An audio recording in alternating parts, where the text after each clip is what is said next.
they aren't the enemy. They are part of what makes this country sustainable and great. Now, this is an amazing LBC caller who gave a fantastic reason for being pro-immigration.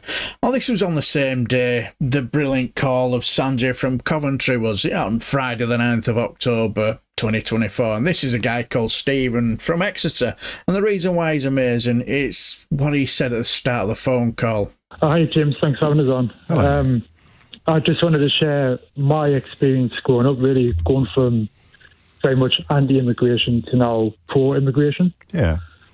And it wasn't really that someone had a conversation with me. It was basically from my experiences. So growing up in County Durham, I was always told that my opportunities were limited because people were coming over here and taking those jobs and those opportunities away from me. Yes. And then I moved. Where are you from? Are you from Sunderland? From County Durham. Okay. I lived in Chesley Street. I only asked because Sunderland popped up earlier, and I've had a couple of messages from people describing the deindustrialisation being a crucial part of that sense of jobs being taken away by foreigners when really they'd been taken away by technology and economics. But it's easier to process the idea that it's been taken away by an immigrant.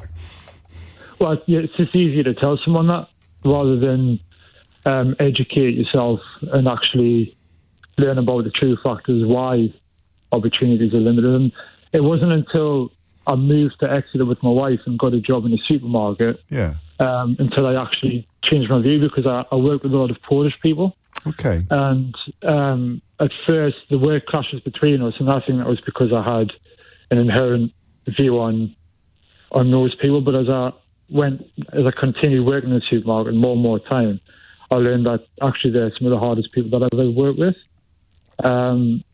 And so I just think you can't really have conversations with these people. But what you can do is suggest to them, well, go and work, try and work with some, or go and put yourself in a position where you have to converse with these people, converse with migrants, converse with immigrants, and then you can actually see that they are. And that's why that pincer movement of rhetoric exists, isn't it? Because, you can say to a middle-class bloke on the radio that he's got no idea what immigration is really like, he doesn't know how it affects communities. But the people saying that are the people who really are insulated from it, people like you used to be. The people who the more experience you have of living in a diverse community, the less freaked out you are by diversity, full stop. Unless you are a kind of deep-rooted ideological bigot. And if you are, then, you've probably got a column in The Spectator.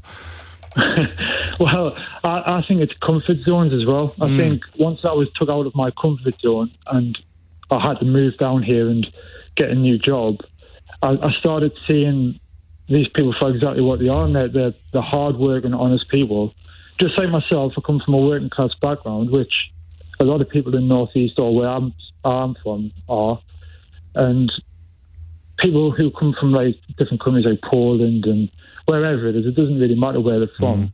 They're coming here to make a better life for themselves, and I look at these people in Sunderland rioting, and I think a lot of you probably on a day-to-day basis are hard-working people like myself, and what you don't understand is that those who are coming over here are just trying to do the same thing.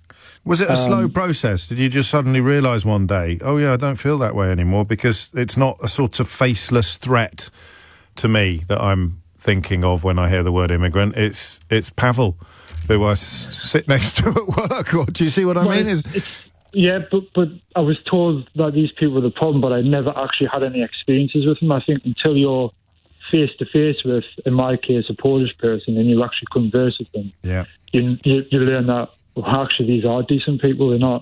They aren't the enemy. They are part of what makes this country sustainable and great. And, people, younger listeners may need a little reminder if they're thinking, no, Polish people aren't the problem. You go back to the referendum, around the days of the referendum, Polish, Romanian, Eastern European, the way that they were spoken about by people like Farage was absolutely despicable.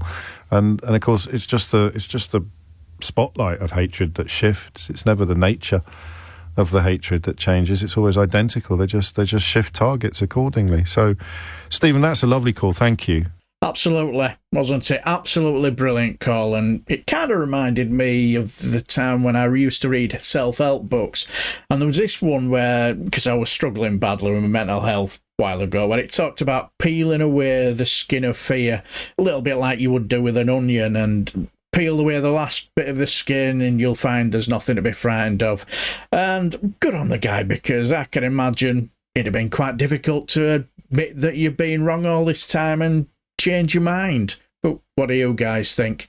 Let me know down below, and I shall bid you farewell and take care, my friends.